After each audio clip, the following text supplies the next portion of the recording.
আওয়ামী লীগের ১৫ বছরের শাসনামলে গুমের ঘটনায় শেখ হাসিনা সহ ১১ জনের বিরুদ্ধে গ্রেপ্তারি পরোয়ানা জারি করেছেন আন্তর্জাতিক অপরাধ ট্রাইব্যুনাল। ৬ জানুয়ারি প্রসিকিউশনের আবেদনের পরিপ্রেক্ষিতে বিচারপতি গোলাম মর্তুজা মজুমদারের নেতৃত্বাধীন ২ সদস্যের ট্রাইব্যুনাল এ আদেশ দেন। গুমের ঘটনায় শেখ হাসিনা ছাড়াও গ্রেপ্তারি পরোয়ানা জারি হওয়াদের মধ্যে আছেন সাবেক প্রতিরক্ষা বিষয়ক উপদেষ্টা অবসরপ্রাপ্ত মেজর জেনারেল তারিক আহমেদ সিদ্দিক ও পুলিশের সাবেক মহাপরিদর্শক বেনজির আহমেদ।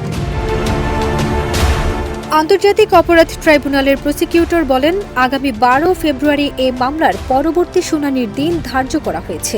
তদন্ত প্রতিবেদন আসলে ওই দিন আদালতে তদন্ত প্রতিবেদন দাখিল করতে বলা হয়েছে।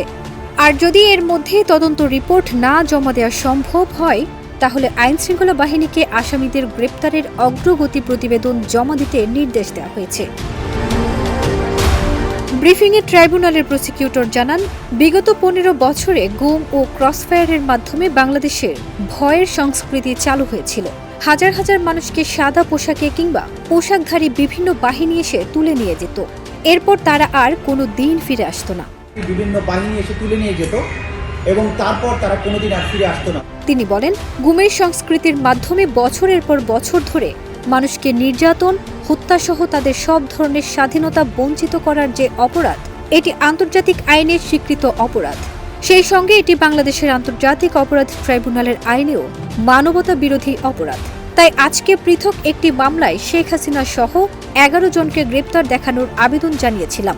এর মধ্যে শেখ হাসিনার নিরাপত্তা বিষয়ক উপদেষ্টা তারিক আহমেদ সিদ্দিক, সাবেক আইজিপি বেনজির আহমেদ ছাড়াও বিভিন্ন সংস্থার ১১ জন রয়েছেন।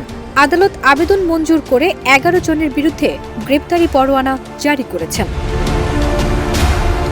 ফারজানা নিকিতা, দেশ রূপান্তর।